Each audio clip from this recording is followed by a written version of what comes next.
seorang wanita bernama Suyanti. 4 bulan lalu, dia dan suaminya, Rino, pindah ke rumah tua peninggalan keluarga dari pihak suaminya. Bangunannya besar, sunyi, agak jauh dari pemukiman. Tapi mereka pikir lebih baik tinggal di tempat yang tidak usah bayar sewa. Lagi pula, kami butuh tempat tenang untuk memulai hidup baru. Hari-hari pertama terasa biasa saja. Sedikit berdebu, sedikit berderit. Namanya juga rumah lama. Tapi setelah minggu ketiga, Suyanti mulai merasa ada yang mengawasi dari lorong, dari dapur, dari belakang jendela yang tak pernah dibuka.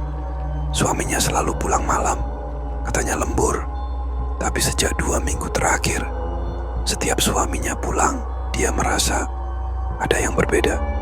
Langkah kakinya terdengar berat, bau tubuhnya aneh, seperti tanah basah yang busuk.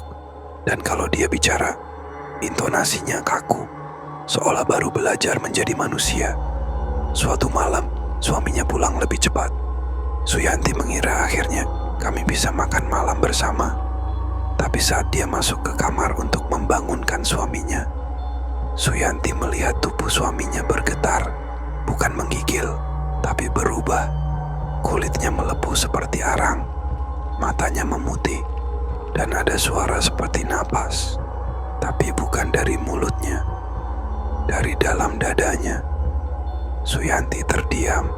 Rino pelan-pelan menoleh, tersenyum, tapi bukan senyum biasa. Lebih seperti kulit yang ditarik paksa untuk meniru ekspresi. Besok paginya, Suyanti pergi ke rumah tetangga yang paling dekat, Bu Ningrum.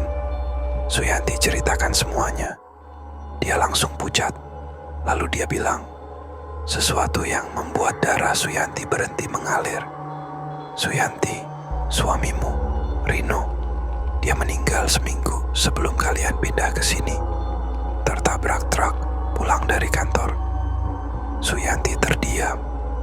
Lalu dia teringat kalau suaminya sudah meninggal. Tapi yang tinggal di rumah itu, yang tidur di sampingnya setiap malam, yang memeluknya dingin setiap pagi, bukan suaminya. Bersama Bu Ningrum, Suyanti dibawa ke seorang ustadz. Orang pintar, katanya. Ustadz Sulaiman bilang, rumah itu menyimpan sesuatu. Bukan sekadar arwah, tapi makhluk yang meniru, yang mengambil wajah orang yang kita cintai dan memakainya. Dari sejarah rumah itu, terbongkarlah rahasia. Tanah itu dulunya milik seorang dukun pesugihan. Ia ditangkap dan dikubur hidup-hidup oleh warga. Tapi sebelum meninggal dia bersumpah, siapapun yang tinggal di tanah ini akan tinggal bersama yang tak bisa mati. Ustadz melakukan pembersihan rumah, membacakan doa, menyusuri setiap sudut-sudut rumah itu. Tapi malam terakhir, sosok itu muncul, bukan di dalam rumah, tapi di luar jendela, memandang Suyanti. Dengan wajah Rino, ia mengetuk kaca, pelan-pelan. Lalu dia berkata, "Kau membuka pintu, sekarang jangan pernah menutupnya." Keesok harinya, Suyanti memutuskan untuk meninggalkan rumah itu tanpa menoleh ke belakang, karena ia tahu jika ia melihat, ia akan tergoda untuk kembali. Sekarang, Suyanti tinggal di kota lain. Kamar kecil, sunyi, murah. Tapi setiap malam, ia tetap memasak untuk 2 orang. Dan setiap pagi, piring itu selalu kosong. Tak pernah dengar suara pintu.